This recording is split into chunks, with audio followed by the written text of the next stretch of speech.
195 देश हैं दुनिया में। हमारे दिल में सबके लिए इज्जत है, लेकिन जब बात अपने हिंदुस्तान की आती है तो ऑटोमेटिकली छाती छप्पन हो जाती है। हम गुरूर नहीं करते, लेकिन सच कहते हुए भी नहीं डरते। हम सब में शामिल हैं, फिर भी सबसे अलग चमकते रहते हैं। कभी सुना है mother Spain, mother Britain, mother America? दुनिया में सिर्फ हम ही हैं जो मुल्क को मां कहते हैं, भारत माता। नमस्कार, मैं हूं मनोज मुंतशिर। आजादी के 75वें साल में प्रवेश करते हुए बहुत कुछ है हमारे पास गर्व करने के लिए, लेकिन गौरव के इन क्षणों के साथ इतिहास की कुछ भूलें भी हैं जो आज याद आती हैं। हम भारत के लोग सदियों से अखंड भारत का सपना संजोए बैठे हैं, लेकिन सच तो यह है कि हमारी सांसें खंडित भारत में कट रही हैं। जब हम पढ़ा करते हैं कि चंद्रगुप्त मौर्य का साम्राज्य बिहार से बलूचिस्तान और कश्मीर से कंधार तक फैला था, जब हम सुना करते हैं कि सम्राट अशोक का साम्राज्य तक्षशिला से लेकर ईरान तक फैला था, तो गर्व से सीना चौड़ा हो जाता है। लेकिन ऐसा क्या हुआ कि अखंड भारत खंडित हो गया? ऐसा क्या हुआ कि जिस आजादी के लिए सुभाष चंद्र बोस, भगत सिंह और चंद्रशेखर आजाद जैसे हजारों देशभक्तों ने भारत माता के चरणों में अपने प्राण न्यौछावर कर दिए, उस मां के दो टुकड़े कर दिए गए और हमने सह लिया, हमने हो जाने दिया। आखिर कहां भूल हुई, किससे भूल हुई, कैसे भूल हुई? आज आपके लिए मैं इतिहास के पन्नों से आजाद भारत की कुछ ऐसी ही ऐतिहासिक भूलें याद दिलाने आया हूं। इतिहास गवाह है, जो भूलों को भूल गए, जिन्होंने समय के साथ भूलें नहीं सुधारी, वो ताकतें मिट गईं, वो देश मिट गए।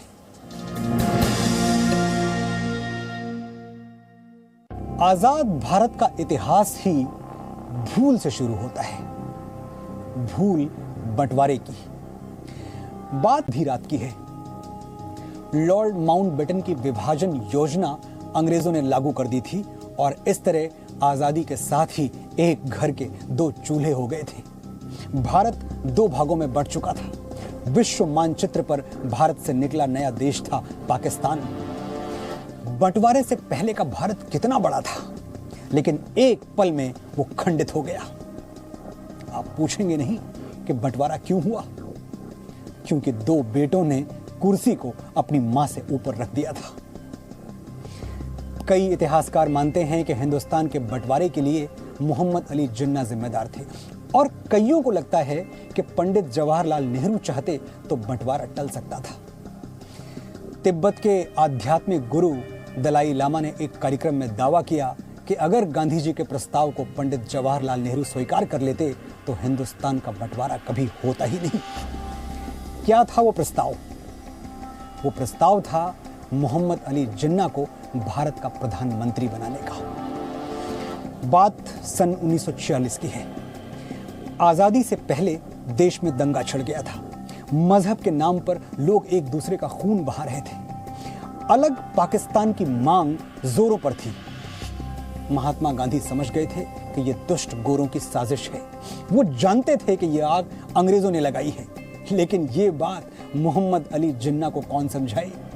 जिन्ना हिंदुस्तान के बंटवारे पर तुले हुए थे और गांधी जी चाहते थे कि किसी भी कीमत पर, चाहे कुछ भी हो जाए, पर बंटवारा ना हो। अंत में गांधी जी ने जिन्ना को प्रस्ताव दिया। उन्होंने कहा, जिन्ना, तुम्हें प्रधानमंत्री बनना है तो बन जाओ, लेकिन विभाजन की जिद छोड़ दो। सुना है गांधी जी का यह प्रस्ताव जिन्ना ने मान भी लिया। वो भारत का प्रधानमंत्री बनने के लिए तैयार हो गए, लेकिन पंडित जवाहरलाल नेहरू इस प्रस्ताव को मानने के लिए तैयार नहीं हुए।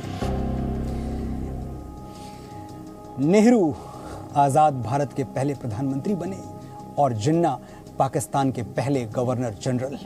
दोनों नेता एक दूसरे को पसंद नहीं करते थे। बावजूद इसके ये दोनों भारतीय राष्ट्रीय कांग्रेस में 24 साल तक एक साथ रहे। दोनों नेता 70 वर्ष से अधिक उम्र तक जिंदा रहे और दोनों ही आखिरी सांस तक अपने पद पर बने रहे। लेकिन इस सच से कौन इनकार कर सकता है कि सत्ता की चाह ने बंटवारे की राह बना दी। टू नेशन थ्योरी के जनक मोहम्मद अली जिन्ना अपनी जिंदगी का सबसे बड़ा मुकदमा जीत गए। उन्हें अलग पाकिस्तान तो मिल गया, लेकिन हमारा प्यारा भारत, हमारा प्यारा हिंदुस्तान दो टुकड़ों में बंट गया। इसी सरहद पे कल डूबा था सूरज हो के दो टुकड़े, इसी सरहद पे कल जख्मी हुई थी सुबह आजादी। इस बंटवारे की बहुत बड़ी कीमत चुकाई हमने। 3323 किलोमीटर लंबी रेडक्लिफ लाइन भारत और पाकिस्तान के बीच एक बॉर्डर बन गई। दुनिया के 195 देशों में 67 देश ऐसे हैं जो 1947 के बाद आजाद हुए। इनमें से कई देश बंटवारे के बाद बने, लेकिन जितना खून भारत के विभाजन के दौरान बहा, शायद ही विश्व इतिहास में किसी और विभाजन में बहा हो। कोई आधिकारिक आंकड़ा तो नहीं है, लेकिन अनुमान है कि बंटवारे के दौरान करीब 10 लाख लोग मारे गए और 2 करोड़ लोग बुरी तरह प्रभावित हुए। Independent India's all the 7 Wars नाम की एक किताब में दावा किया गया कि उस समय हुए दंगे में 1 लाख से ज्यादा महिलाओं से रेप हुआ या उनका अपहरण किया गया। जब जब भी इसे सोचा, दिल थाम लिया मैंने, इंसान के हाथों से इंसान पे क्या गुजरी। ये सुनकर भी हम सिहर उठते हैं, लेकिन जिन्होंने उस दरिंदगी का सामना किया, सोचिए उनकी क्या हालत हुई होगी। महात्मा गांधी ने कहा था कि भारत का बंटवारा किसी जीवित इंसान के टुकड़े कर देने जैसा है। उन्होंने सच कहा था। काश भारत बंटवारे को कुछ महीनों के लिए भी टाल पाता तो संभव था कि आज कराची, लाहौर, इस्लामाबाद समेत पूरा पाकिस्तान भारत का ही हिस्सा रहता। बंटवारे से पहले मोहम्मद अली जिन्ना एक गंभीर बीमारी से जूझ रहे थे। उन्हें टीबी की बीमारी थी जो उन दिनों लाइलाज हुआ करती थी। भारत की आजादी पर लिखी किताब फ्रीडम एट मिडनाइट में जिन्ना की बीमारी के बारे में लिखा गया है कि जिन्ना की बीमारी से ब्रिटिश सीक्रेट सर्विस भी अनजान थी।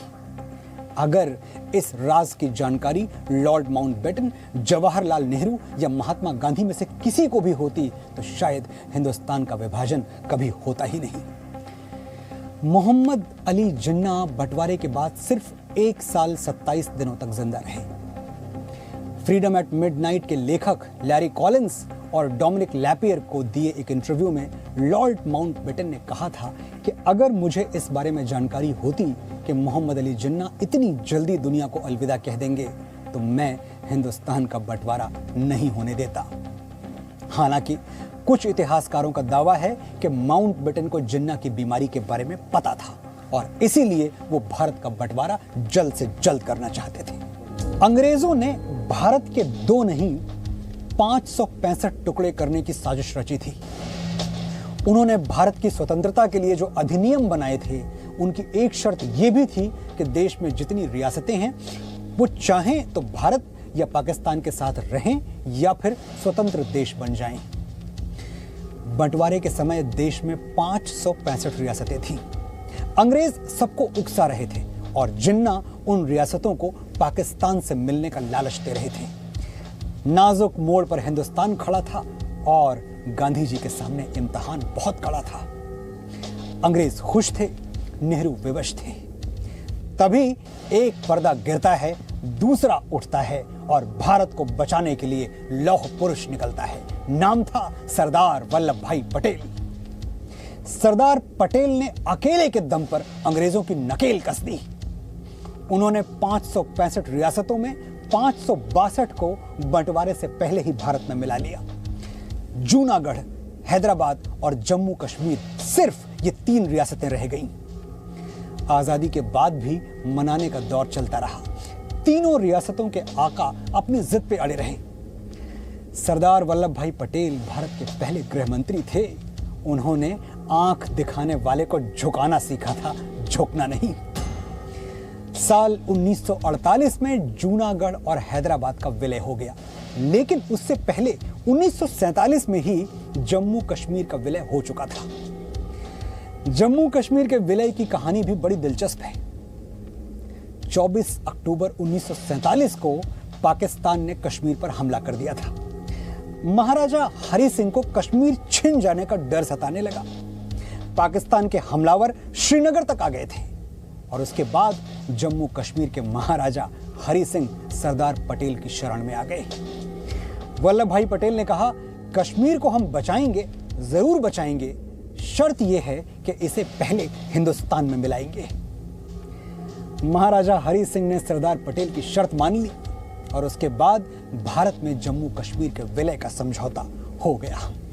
वो तारीख थी 26 अक्टूबर 1947, रविवार का दिन था। विलय के बाद भारतीय सेना ने पाकिस्तानी घुसपैठियों को खदेड़ना शुरू किया। जय हिंद की सेना आगे बढ़ती जा रही थी। 2/3 हिस्सा खाली हो चुका था, बस 1/3 भाग और बचा था। तभी भारत से एक और भारी भूल हो गई। ये जब्र भी देखा है तारीख की नजरों ने, लम्हों ने खता की थी, सदियों ने सजा पाई। भारत के तत्कालीन प्रधानमंत्री जवाहरलाल नेहरू ने अपनी तरफ से संघर्ष विराम की घोषणा कर दी।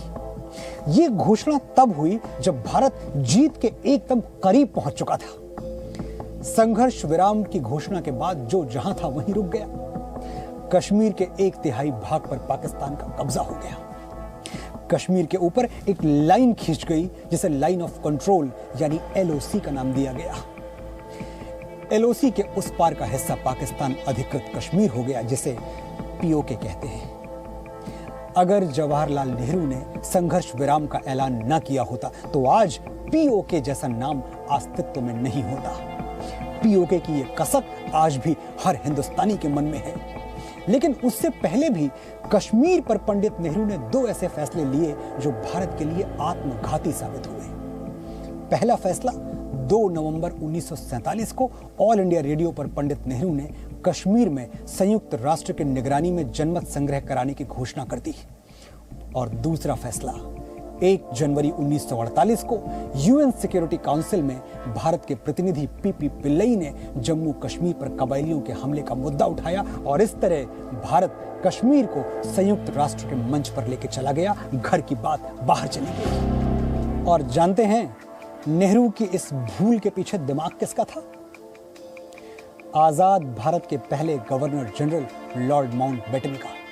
वही माउंटबेटन जिन्होंने भारत के बंटवारे की योजना तैयार की थी। उन्होंने ही जवाहरलाल नेहरू को संघर्ष विराम करने और कश्मीर पर संयुक्त राष्ट्र जाने की सलाह दी थी। कहा जाता है कि जम्मू कश्मीर पर यह फैसला लेने से पहले नेहरू ने ना तो कैबिनेट मीटिंग बुलाई और ना ही तत्कालीन गृह मंत्री सरदार वल्लभ भाई पटेल से कोई सलाह ली। सोचिए, सरदार पटेल ने अपनी सूझबूझ से जिस जम्मू कश्मीर रियासत का भारत में विलय करा दिया, जवाहरलाल नेहरू ने उसी जम्मू कश्मीर को विवादित बना दिया हमेशा के लिए। और इन्हीं वजहों से प्रधानमंत्री नरेंद्र मोदी ने कभी कहा था कि अगर सरदार पटेल भारत के प्रधानमंत्री होते तो देश की तस्वीर कुछ और होती। ये मत समझिए कि कश्मीर पर गलतियों का सिलसिला यहीं थम गया। मुझे दुष्यंत कुमार की 4 पंक्तियां याद आ रही हैं। वो आदमी नहीं है, मुकम्मल बयान है, माथे पे उसके चोट का गहरा निशान है। वो कर रहे हैं इश्क पे संजीदा गुफ्तगू, मैं क्या बताऊं, मेरा कहीं और ध्यान है। कई इतिहासकार बताते हैं कि पंडित जवाहरलाल नेहरू का ध्यान उस वक्त अपनी छवि बनाने पर था। वो खुद को आदर्शवादी, शांतिप्रिय और निर्विवादित विश्व नेता के रूप में स्थापित करना चाहते थे और इसी कोशिश में उनसे एक के बाद एक भूलें होती रहीं। ऐसी ही एक भूल थी अनुच्छेद 370। जम्मू कश्मीर को पंडित जवाहरलाल नेहरू ने अनुच्छेद 370 का वरदान दे दिया।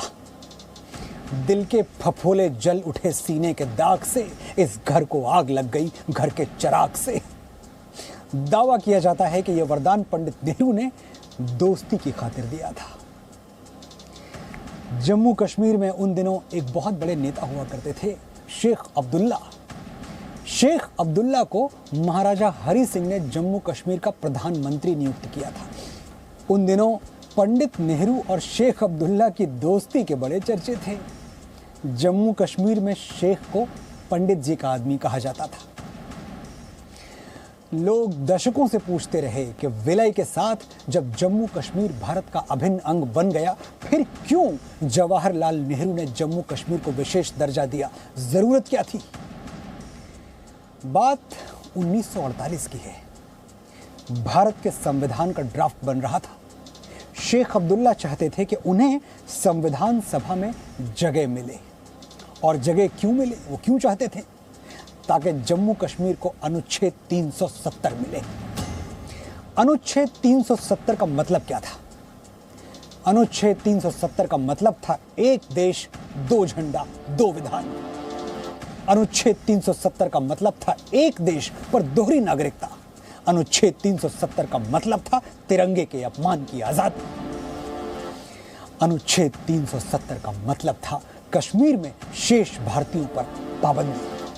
आप वहां के ना नागरिक हो सकते थे, ना वहां जमीन खरीद सकते थे। रक्षा, संचार, वित्तीय और विदेश मामलों को छोड़कर भारत का कोई कानून जम्मू कश्मीर पर लागू नहीं हो सकता था।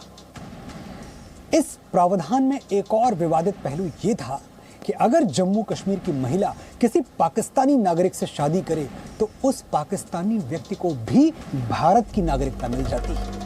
लेकिन जम्मू कश्मीर की लड़की अगर भारत के किसी दूसरे राज्य के लड़के से शादी करती तो कश्मीर में उस लड़की को मिलने वाले सारे अधिकार छीन लिए जाते।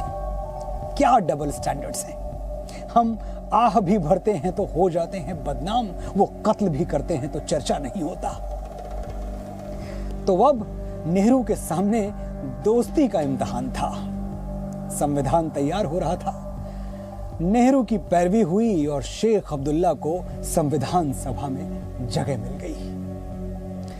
संविधान सभा में जब बात कश्मीर की आई तो शेख अब्दुल्ला ने कहा जम्मू कश्मीर को विशेष दर्जा चाहिए, अनुच्छेद 370 चाहिए, अलग झंडा और अलग विधान चाहिए।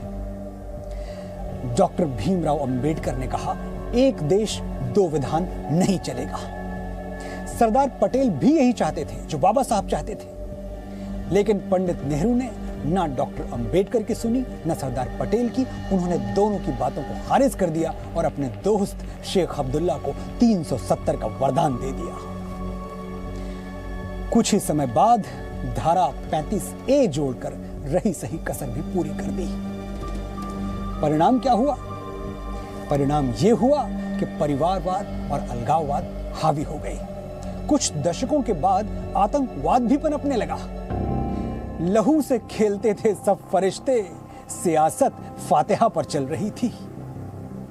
धरती का स्वर्ग होकर भी हमारा कश्मीर पिछड़ता चला गया। सूफी परंपरा खाक हो गई, पंडितों की हस्ती खेलती बस्तियां राख हो गई। जहां सन्नाटे सर फोड़ के सो जाते हैं उन मकानों में अजब लोग रहा करते थे। आजादी के 70 साल हो चुके थे, लेकिन न वो बदले न हम बदले। किसे पता था कि आजादी का 73वां अगस्त इतिहास बदल देगा। चाचा नेहरू के 370 वाले उस फैसले को एक चाय वाला सुधार देगा। 5 अगस्त 2019 की सुबह आई, अनुच्छेद 370 से आजादी लाई। 370 भी हट गया, अलगाववाद का अंधेरा भी छट गया। कश्मीर के भटके हुए नौजवानों को सद्बुद्धि मिल गई। डॉक्टर श्यामा प्रसाद मुखर्जी के संकल्प को सिद्धि मिल गई। जहां बलिदान हुए मुखर्जी, वो कश्मीर हमारा है। जो कश्मीर हमारा है वो सारा का सारा है। अब नया कश्मीर है, नया सवेरा है। वो आपका भी उतना है जितना मेरा है। ऐसा नहीं है कि जवाहरलाल नेहरू योग्य नहीं थे। वो महात्मा गांधी के प्रिय थे। धर्मनिरपेक्षता के सिद्धांत को जीने वालों में से थे। पंडित जी की सोच बड़ी थी, उनका व्यक्तित्व महान था और मन उदार था। लेकिन उनकी यही उदारता भारत पर लगातार भारी पड़ी है। और इस उदारता की कहानी उन्हीं की पार्टी के वर्तमान सांसद शशि थरूर ने अपनी किताब में लिखी है। ध्यान से सुनिएगा ताकि आपको पता चले कि उस उदारता वाली भूल की हमें कितनी बड़ी कीमत चुकानी पड़ी है। कांग्रेस पार्टी के सांसद और पूर्व केंद्रीय मंत्री शशि थरूर ने अपनी किताब Nehru the invention of India में साल 1953 की एक घटना का जिक्र किया है। संयुक्त राष्ट्र में एक राजनयिक के तौर पर काम कर चुके शशि थरूर ने लिखा है कि साल 1953 में अमेरिका ने दक्षिण एशिया के लिए इंडियन मॉनरो डॉक्ट्रिन की परिकल्पना की थी, लेकिन जवाहरलाल नेहरू ने अमेरिका के इस प्रयास को खारिज कर दिया था। भारत के कई कूटनीतिज्ञों ने वो फाइलें देखी थी और दावा किया था कि उस दौरान जवाहरलाल नेहरू को अमेरिका ने संयुक्त राष्ट्र सुरक्षा परिषद में भारत की स्थायी सदस्यता का प्रस्ताव दिया था, जिसे उन्होंने ठुकरा दिया। जानते हैं क्यों ठुकरा दिया? चीन के लिए। पंडित नेहरू का मानना था कि चीन भारत से बड़ा देश है और संयुक्त राष्ट्र के स्थायी सदस्यों में उसका होना भारत से ज्यादा जरूरी है। उन्होंने दुनिया के कई देशों को चीन का समर्थन करने के लिए मनाया और इस तरह चीन अमेरिका, ब्रिटेन, रूस और फ्रांस के साथ संयुक्त राष्ट्र सुरक्षा परिषद यानी यूएनएससी का स्थायी सदस्य बन गया और दुनिया की दूसरी सबसे बड़ी आबादी वाला भारत अपनी बारी का इंतजार करता रह गया। हमने हाथ आया मौका गंवा दिया, इस बात पर सब्र कैसे करें?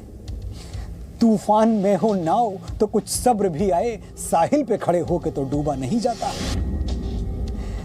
संयुक्त राष्ट्र सुरक्षा परिषद के वो 5 स्थायी देश दुनिया के वीटो दादा बने हुए हैं और हम हजारों मन्नतें, लाखों कोशिशों के बावजूद अब तक क्या बने हुए हैं?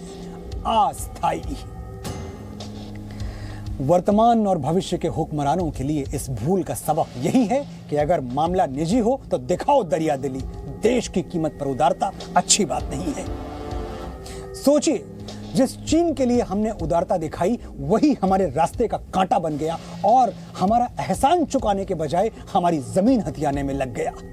लोग डरते हैं दुश्मनी से तेरी, हम तेरी दोस्ती से डरते हैं। कहा जाता है कि जब चीन भारत पर कब्जे की पूरी रणनीति तैयार कर चुका था, तब पंडित नेहरू ब्रिटेन की महारानी के स्वागत की तैयारी में जुटे थे।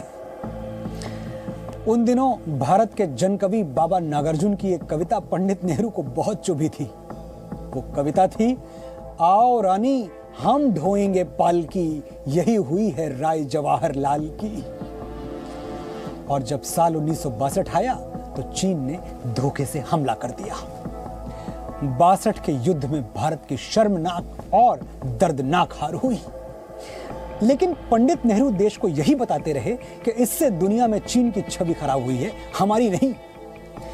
उस वक्त पंडित नेहरू के प्रशंसक रहे राष्ट्रकवि रामधारी सिंह दिनकर ने उन्हें घातक कहा था। दिनकर लिखते हैं, घातक है जो देवता सदृश दिखता है लेकिन कमरे में गलत हुक्म लिखता है। जिस पापी को गुण नहीं गोत्र प्यारा है, समझो उसने ही हमें यहां मारा है। वो आगे लिखते हैं, ये पाप उन्हीं का हमको मार गया है, भारत अपने ही घर में हार गया है। राष्ट्रकवि दिनकर पंडित नेहरू के आग्रह पर राज्यसभा सांसद बने थे। 12 साल संसद में रहे, लेकिन जब सवाल राष्ट्र के सम्मान का था तो उन्होंने नेहरू के खिलाफ संसद में खड़े होकर आवाज बुलंद कर दी। उन्होंने सदन में नेहरू की आंखों में आंखें डालकर कहा था, रे रोक युधिष्ठिर को न यहां, जाने दे उनको स्वर्गधीर, पर फिरा हमें गांडीव गदा, लौटा दे अर्जुन भीम वीर। साल 1962 में युद्ध क्यों हुआ, कैसे हुआ और हमसे चीन को समझने में भूल कैसे हो गई, ये समझने की जरूरत है। 1962 का युद्ध हम इसलिए नहीं हारे कि हमारी सेना कमजोर थी, हम इसलिए हारे क्योंकि हमारा नेतृत्व कमजोर था। पंडित नेहरू चीन की चालबाजियों को भांप नहीं सके, वामपंथी माओ भाई की अंतड़ी को वो नाप नहीं सके। हम हिंदी चीनी भाई भाई कहने में लगे थे और वो हमारे पैरों के नीचे से हमारी जमीन खींचने पर लगे थे, हमारी भारत मां की छाती पर लाल झंडा गाड़ने में लगे थे। अब क्रोनोलॉजी समझिए। 28 अप्रैल 1954 को भारत और चीन के बीच पंचशील समझौता हुआ था। पंजाब के नंगल में हुए इस समझौते के दौरान प्रधानमंत्री जवाहरलाल नेहरू और चीन के प्रधानमंत्री चाओ एन लाई मौजूद थे। इनके तो नाम में ही लाई था, ये कहां सच का साथ देते। खैर, इस समझौते के बाद ही हिंदी चीनी भाई भाई के नारे लगाए गए। पंचशील समझौते में भारत और चीन के बीच 5 शर्तें तय हुई, जिनमें एक थी एक दूसरे की अखंडता का सम्मान करना। पंडित नेहरू को लगा कि अब चीन से भारत को कोई खतरा नहीं है। उन्होंने देश के लोगों को भरोसा दिया, लेकिन जैसे जैसे तारीखें आगे बढ़ी, चीन भारत की जमीन पर कब्जे का प्लान जमीन पर उतारने लगा। साल 1960-61 में चीन ने भारत के अक्साई चिन में अपनी सड़क बना दी। ऐसा नहीं था कि चीन की इस साजिश का पता चला, पर नेहरू ने भरोसा नहीं किया। चीन विश्वासघात कर रहा था, लेकिन चाचा का विश्वास चीन पर बरकरार था। जहां तक मुझे याद है, साल 1961 में 4 और 5 दिसंबर की बात है। संसद में चर्चा के दौरान एक सांसद ने पूछा, नेहरू जी, क्या यह सच है कि चीन ने अक्साई चिन पर कब्जा कर लिया है? जवाब घुमा फिरा के गोलमोल आया। सांसद ने कहा, जानते हैं अक्साई चिन हमारे लिए कितना महत्वपूर्ण है? पंडित नेहरू ने कहा, हाँ पता है, उस इलाके में तो एक पेड़ तक नहीं उगता। ये सुनते ही कांग्रेस के सांसद महावीर त्यागी अपनी सीट से उठ गए और बोले, मेरे सिर पर बाल नहीं है तो क्या मेरे सिर का मोल नहीं है? संसद की बहस खत्म हो गई, लेकिन चीन पर नेहरू का भरोसा खत्म नहीं हुआ। ना सांसद न सेना की बात सुनी। 10 महीने बाद हमला हुआ, तब जाकर आंख खुली, और तब तक बहुत देर हो चुकी थी। अक्साई चिन हमसे छिन चुका था। हमारी 38,000 वर्ग किलोमीटर जमीन पर चीन ने अवैध कब्जा कर लिया। धोखेबाज चीन पर भरोसे की भूल से भारत का भूगोल बदल गया। जब आप अपने परिवार से ज्यादा भरोसा पड़ोसी पर करते हैं, तो उसका परिणाम यही होता है। 1962 से अब तक हमारा अक्साई चिन चीन के कब्जे में है, और पीओके की 5,000 वर्ग किलोमीटर जमीन भी उसने ले ली है। वो यही नहीं रुकता है, सिक्किम और अरुणाचल प्रदेश पर भी अपना दावा ठोकता है। चीन पिछले कई वर्षों से पूरे लद्दाख पर कब्जे की फिराक में है। साल 2020 में उसने गलवान घाटी में कब्जे की साजिश रची थी, लेकिन इस बार पहले से सतर्क भारत ने कोई भूल नहीं की। इस बार 56 इंच की छाती तन गई, चीन की गर्दन मुड़ गई। 20 के बदले हमने 40 मारे। गलवान में हम जीते, वो हारे। कई बार जीतने के बाद भी भूल हो जाती है, और ऐसी ही एक भूल हमसे भी हुई। साल 1965 में पाकिस्तान ने भारत पर हमला किया। उसे लगा कि 1962 में चीन से मिली हार के बाद हिंदुस्तान बहुत कमजोर हो चुका होगा और वो युद्ध के जरिए आसानी से पूरा कश्मीर हथिया लेगा। लेकिन उसे क्या पता था कि भारत के नए प्रधानमंत्री लाल बहादुर शास्त्री के नेतृत्व में देश दुश्मन का मुकाबला करने के लिए तैयार बैठा है, फिर चीन नहीं तो पाकिस्तान ही सही। 5 अगस्त 1965 को पाकिस्तान के 30 से 35 हजार सैनिक और मुजाहिद कश्मीर में घुसे। मुजाहिद, तुम लोग गर इस्लाम की तहजीब में रहते, सरहद पे कभी खून के दरिया नहीं बहते। दहशत के इस निजाम को कुछ और नाम दो, तुम जैसे सरफिरों को मुजाहिद नहीं कहते। पाकिस्तानी सैनिक भी वर्दी में नहीं थे, कश्मीरी लिबास में थे, ताकि भारत को घुसपैठ का शक न हो। ये घुसपैठ पाकिस्तान के ऑपरेशन जिब्राल्टर की शुरुआत थी, लेकिन उनमें से ज्यादातर घुसपैठिए ऐसे थे जिन्हें कश्मीरी भाषा बोलनी भी नहीं आती थी। उन्होंने मुंह खोला और भेद खुल गया, पकड़े गए। वैसे भी शेर की खाल ओढ़कर गीदड़ कभी शेर बना है। पाकिस्तान से आने वाले हर घुसपैठिए को उसके अंजाम तक पहुंचा दिया गया और इस तरह ऑपरेशन जिब्राल्टर नाकाम हो गया। पाकिस्तान की तिलमिलाहट और बढ़ गई। हिंदुस्तान की सेना हाजी पीर पर चढ़ गई। जमीन से आसमान तक रण क्षेत्र बन गए। तोप, विमान और जवान त्रिनेत्र बन गए। इस युद्ध में पाकिस्तान के 6,000 सैनिकों की लाशें बिछ गई। जय हिंद की सेना लाहौर तक पहुंच गई। भारत दुश्मन की 1,920 वर्ग किलोमीटर जमीन पर कब्जा कर चुका था और अब पाकिस्तान दुनिया से कह रहा था, हमें बचा लो। लेकिन यह पंडित नेहरू का नहीं, लाल बहादुर शास्त्री का भारत था और शास्त्री का भारत इस बार पाकिस्तान को छोड़ने को तैयार नहीं था, बल्कि घर में और अंदर तक घुस के मारने की तैयारी थी। ऐसे में पाकिस्तान का हितैषी अमेरिका फिर आड़े आ गया। कहा जाता है कि जब अमेरिका से बात नहीं बनी तो उसने रूस से मदद मांगी, क्योंकि उसे लगता था कि अगर रूस मनाएगा तो हिंदुस्तान मान जाएगा। और हुआ भी यही। रूस ने भारत को युद्ध विराम के लिए राजी कर लिया और संयुक्त राष्ट्र के मंच से युद्ध विराम का ऐलान हो गया। अब इससे आगे भारत और पाकिस्तान के बीच शांति समझौता होना था। 10 जनवरी 1966 को ताशकंद में भारत और पाकिस्तान के बीच समझौता हुआ। ताशकंद उज्बेकिस्तान की राजधानी है और उस समय सोवियत संघ रूस का हिस्सा हुआ करता था।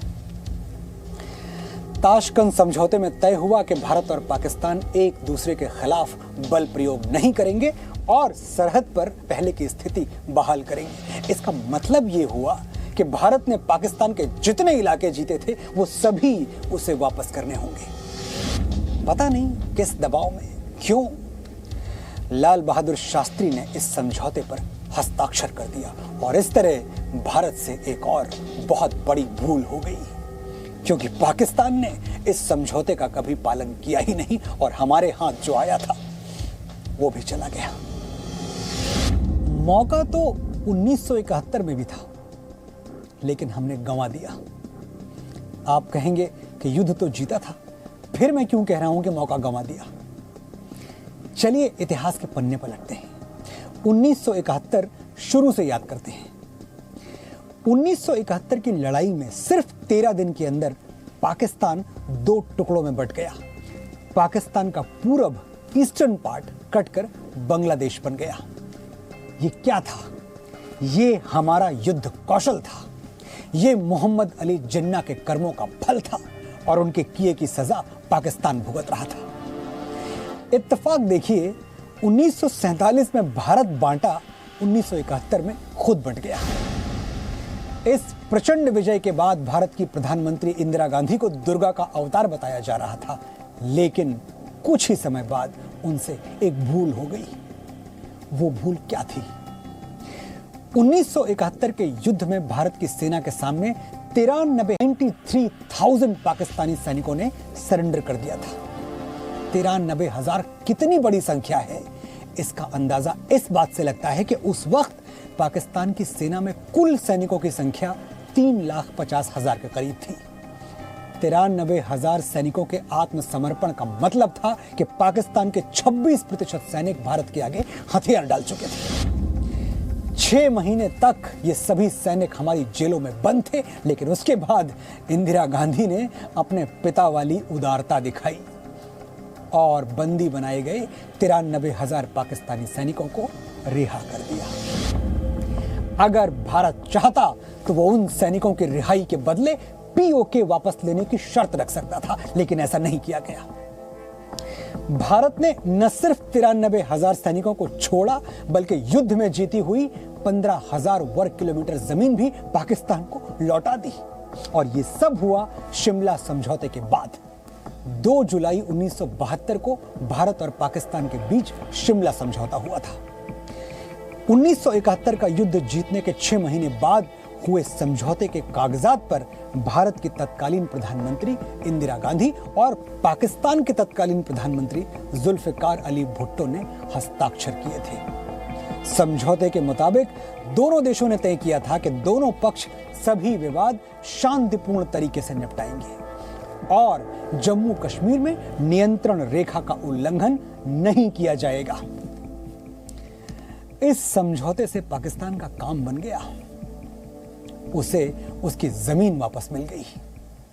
अगर उसी वक्त पाकिस्तान के पर कतर दिए जाते तो 90 के दशक में ना कश्मीर में आतंकवाद पनपता, ना 1999 में कारगिल युद्ध लड़ने की जरूरत पड़ती और ना ही उन पहाड़ों में भारत मां के 527 बेटों की हिम समाधि बनती।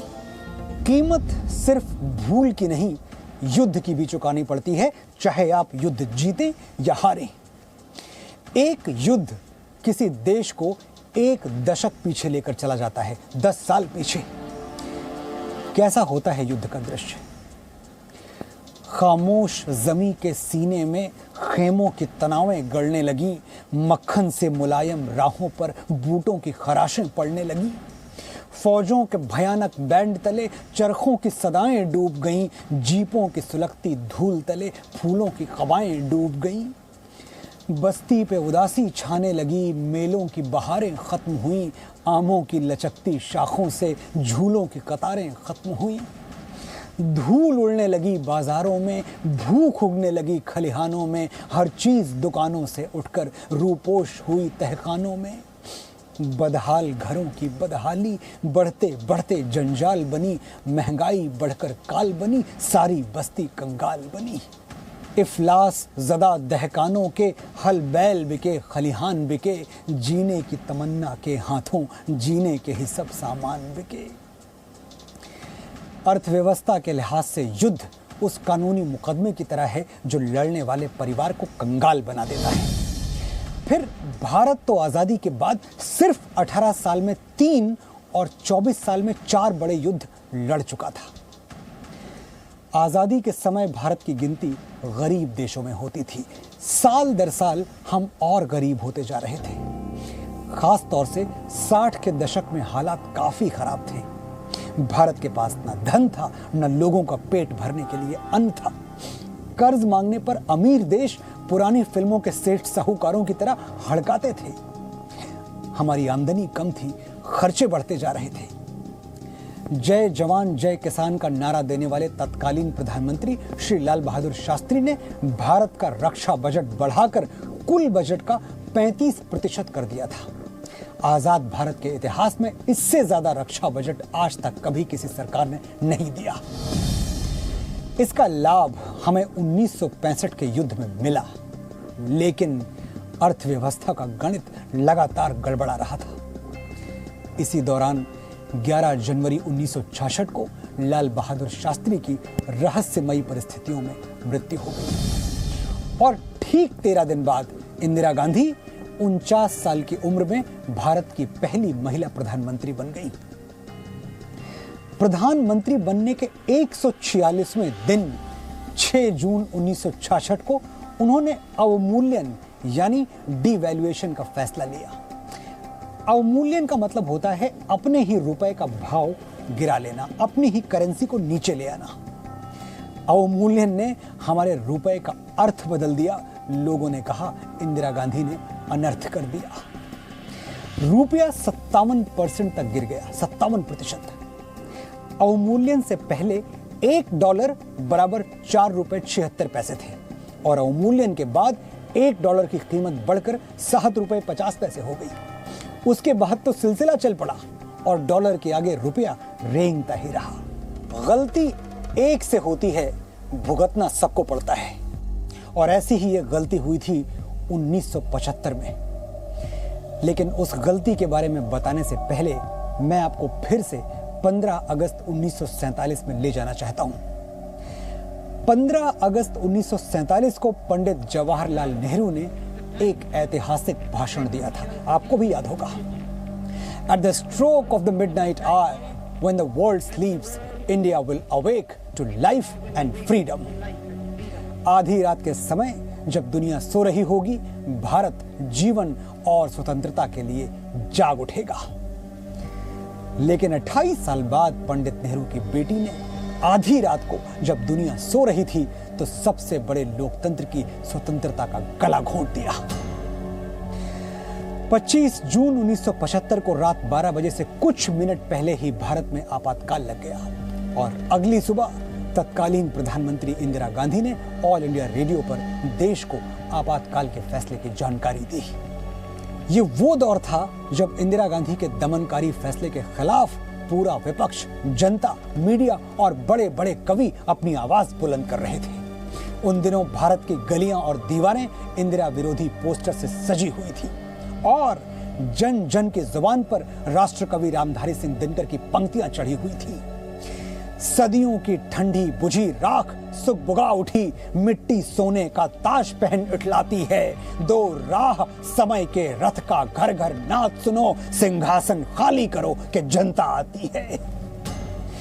जन कवि बाबा नागार्जुन जनता के बीच इंदिरा गांधी से पूछ रहे थे, क्या हुआ आपको, क्या हुआ आपको? सत्ता की मस्ती में भूल गई बाप को। इंदू जी क्या हुआ आपको? बेटे को तार दिया, बोर दिया बाप को, क्या हुआ आपको? क्या हुआ आपको? और युवा कवि दुष्यंत कुमार की लेखनी पीड़ा से कराह उठी थी। हो गई है पीर पर्वत सी पिघलनी चाहिए, इस हिमालय से कोई गंगा निकलनी चाहिए। मेरे सीने में नहीं तो तेरे सीने में सही, हो कहीं भी आग लेकिन आग जलनी चाहिए। करोड़ों आवाजों में हिंदुस्तान इंदिरा गांधी से पूछ रहा था कि आधी रात को आपातकाल की आखिर जरूरत क्या थी? क्या हुआ था? कैसे हुआ था? क्यों हुआ था? बात क्या थी? अब 25 जून की पूरी कहानी समझिए। इंदिरा गांधी के साथ ये कौन है, पहचानते हैं आप? ये उस वक्त यानी 1975 में बंगाल के मुख्यमंत्री हुआ करते थे। इनका नाम था सिद्धार्थ शंकर रे। ये आपातकाल वाला आइडिया इनका ही था।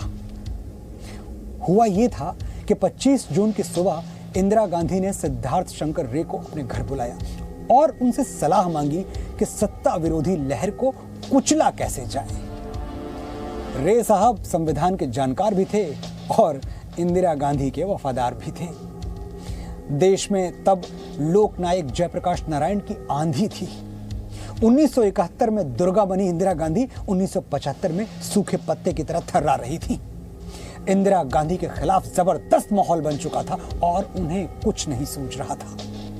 सिद्धार्थ शंकर रे ने पहले कहा, मुझे सोचने का वक्त दीजिए, और कुछ ही घंटे बाद सिद्धार्थ शंकर सोच विचार कर इंदिरा गांधी के पास आंतरिक आपातकाल का आइडिया लेकर आए, क्योंकि उस समय भारत में बाहरी आपातकाल लगा हुआ था जो 1971 के युद्ध के समय से था।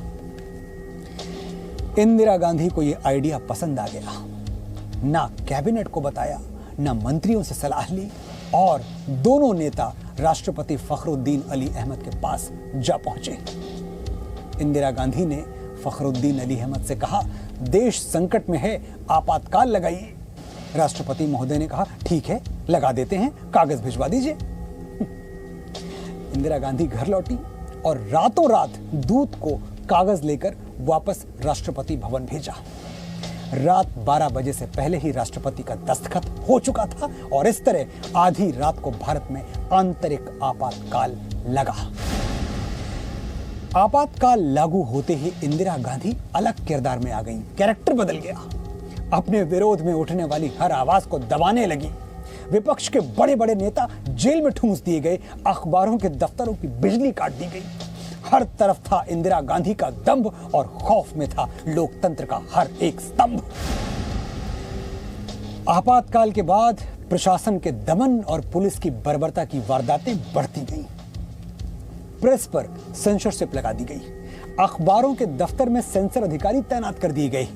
इंदिरा की इजाजत के बिना कुछ भी छापना अपराध बन चुका था। गृह मंत्रालय के मुताबिक मई 1976 में करीब 7,000 पत्रकार और मीडिया कर्मियों को गिरफ्तार कर लिया गया था। सरकार का साथ न देने पर रेडियो पर किशोर कुमार के गाने तक बैन कर दिए गए। इंदिरा गांधी के इस फैसले से सबसे बड़े लोकतंत्र के सम्मान को गहरा धक्का पहुंचा। जैसे भारत रातों रात एक लोकतांत्रिक देश बचा ही नहीं था। इसी दौरान सरकार की ओर से चलाया गया नसबंदी कार्यक्रम आपातकाल के अपराध का सबसे काला अध्याय बन गया। लेकिन इसकी कीमत इंदिरा गांधी को जल चुकानी पड़ी। 1977 में आम चुनाव हुए। 3 दिन में कराए गए चुनाव में इंदिरा गांधी बुरी तरह पराजित हुई। लोकनायक जयप्रकाश नारायण के नेतृत्व में विपक्ष एकजुट होकर लड़ा और जीता। खुद इंदिरा गांधी रायबरेली से चुनाव हार चुकी थी। चुनाव में कांग्रेस गठबंधन को मात्र 153 सीटें मिली थी और विपक्ष ने 298 सीटें जीती थी और इस तरह देश में पहली बार गैर कांग्रेस सरकार बनी। ये तो था आपातकाल कैसे लगा और उसके बाद क्या हुआ, लेकिन आपातकाल क्यों लगा? आपातकाल इसलिए लगा क्योंकि उस समय इंदिरा गांधी को अपनी कुर्सी बचाने के लिए सिर्फ यही एक विकल्प दिखा था। 1971 में हुए लोकसभा चुनाव में इंदिरा गांधी संयुक्त विपक्ष के प्रत्याशी राज नारायण से करीब 1 लाख मतों के अंतर से जीत गई थी। परिणाम आने के बाद इंदिरा गांधी पर धांधली से चुनाव जीतने का आरोप लगा। राज नारायण ने उनके खिलाफ इलाहाबाद हाई कोर्ट में एक आरोप पत्र दाखिल किया। 12 जून 1975 को इलाहाबाद हाई कोर्ट का फैसला आया, इंदिरा गांधी दोषी साबित हुई और उसके बाद 1971 का चुनाव परिणाम निरस्त कर दिया गया। उनके चुनाव लड़ने पर 6 साल तक पाबंदी लगा दी गई। इंदिरा गांधी हार गई थी और वो अब किसी भी संवैधानिक पद पर नहीं रह सकती थी। लेकिन हाईकोर्ट ने यह फैसला सुनाते हुए 20 दिन का स्टे लगा दिया और कहा कि इन 20 दिनों में कांग्रेस पार्टी अपने नेता का चुनाव कर सकती है। लेकिन इंदिरा गांधी ने यह फैसला नहीं माना और इलाहाबाद हाई कोर्ट के फैसले के 13वें दिन आपातकाल लगाकर लोकतंत्र की 13वीं कर दी।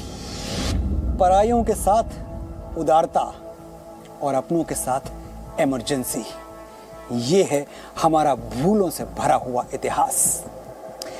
लेकिन इतिहास की भूलें भुलाने के लिए नहीं होती, सबक लेने के लिए होती हैं। हम भूलों से सबक लेंगे तभी नया भारत बनाएंगे। एक ऐसा भारत जहां इमरजेंसी नहीं लगाई जाएगी, एक ऐसा भारत जहां दुश्मनों को जीती हुई जमीनें और हारे हुए सैनिक लौटाए नहीं जाएंगे, जहां देश का बंटवारा नहीं होगा, जहां आक्रमण करने वालों को बख्शा नहीं जाएगा, जहां अपना हक किसी और को खैरात में नहीं दिया जाएगा, जहां भारत मां के सीने पर लाल झंडे गाड़ने वालों के हाथ काट के फेंक दिए जाएंगे। एक ऐसा भारत जो खुशहाल होगा, बेमिसाल होगा। एक ऐसा भारत जो आजाद होगा, आबाद होगा और जिंदाबाद होगा। मनोज मुंतशिर को आज्ञा दीजिए, फिर मिलेंगे। जय हिंद, जय भारत।